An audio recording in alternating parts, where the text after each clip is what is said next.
আসসালামু আলাইকুম। যে ইংরেজি মানেই ভয়, আমাদের ছেলেমেয়েরা যেমন ইংরেজি পড়তে গেলেই ভয় পেয়ে যায়, সেই ভয়কে জয় করিয়ে একেবারে গ্রাম থেকে 94% নম্বর নিয়ে সাফল্যর মুখ দিয়ে এসেছে এই মিশন থেকে। তা আমরা সেই পরিবারের কাছ থেকে জানবো। এটা থানারপাড়া থানা লক্ষ্মীপুর গ্রামে, একেবারে গ্রাম থেকে, যেখানে 94% নম্বর উত্তীর্ণ হয়ে পুরো গ্রামকে চমক লাগিয়ে দিয়েছে ইংরেজিতে। যেখানে একেবারে আমাদের ছেলেমেয়েরা ভয়ে আতঙ্কিত হয়ে যায় বা ইংরেজিতে দু একটা লাইন বলতে যেও ভয় পায়, সেইখানে 94% নাম্বার পেয়ে উত্তীর্ণ হয়েছে একেবারে গ্রাম থেকে। আমরা তার কাছ থেকেই জানবো, রোজিতা খাতুনের কাছ থেকে, যে কীভাবে এইরকম 94% নম্বর করলো। আচ্ছা রোজিতা, বলবে যে তোমার এইরকম রেজাল্ট হওয়াতে কেমন লাগছে? আলহামদুলিল্লাহ, অনেক ভালো লাগছে আমার। তুমি বলবে যে ইংরেজিতে কিভাবে এত শতাংশ নম্বর তুমি করলে? আমি মালদা শাহিন একাডেমিতে পড়াশোনা করি।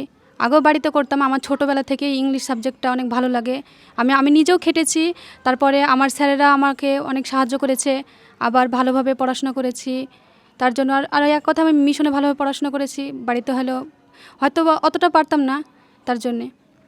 আমরা জানলাম মিশনে যাওয়ার পরে এতটা ভালোভাবে পড়াশোনা করেছে যে টিচাররা এতটা গার্ড দিয়েছেন যে 94% নাম্বার নিয়ে ফিরেছে।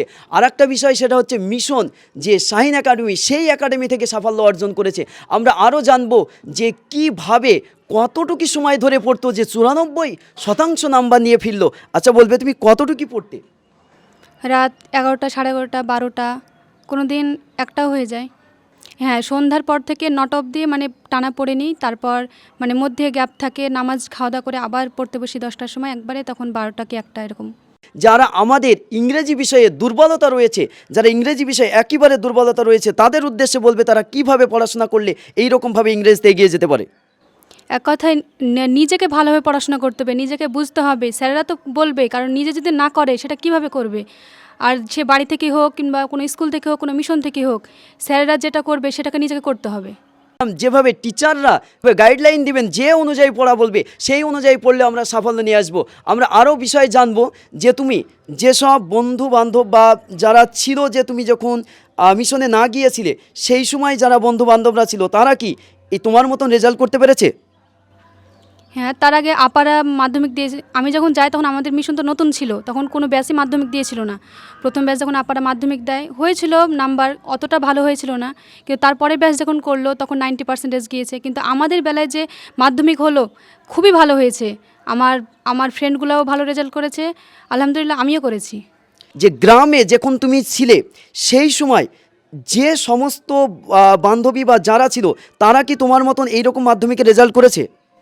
আমার তো মনে হয় না। তোমাদের টোটাল কত নম্বর তুমি পেয়েছো? 581। 581।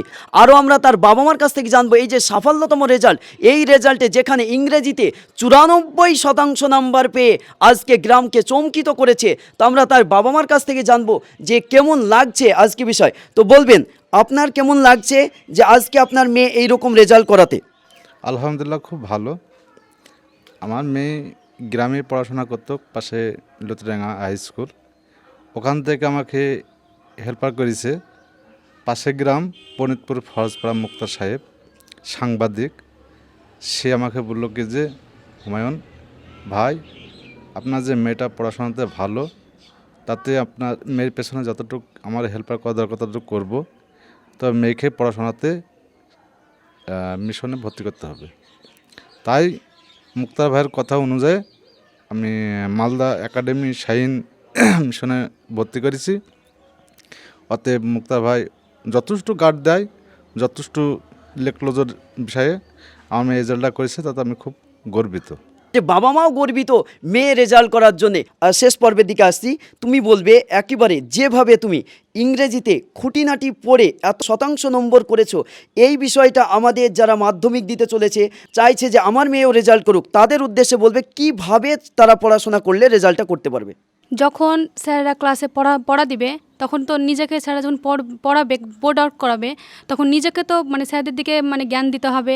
তারপর স্যাররা যে হোমওয়ার্ক দিবে সেটাকে নিজেকে মানে অনেকবার মানে শুধু মুখস্থ করলে হবে না কিংবা বুঝলে হবে না, লিখেও প্র্যাকটিস করতে হবে। ওই লিখে প্র্যাকটিস করে নিজেকে যে গ্রামার, তারপর রাইটিং স্কিল কিন্তু পরীক্ষাতে 30 মার্ক থাকে, ওটা ছাড়লে তো মানে পুরো নাম্বারই চলে যাবে। আর তারপর আনসিন, সিন, এগুলো তো সহজই আছে। এভাবে ভালো করে নিজেকে পড়তে হবে, তারপরে তো পারা যাবে।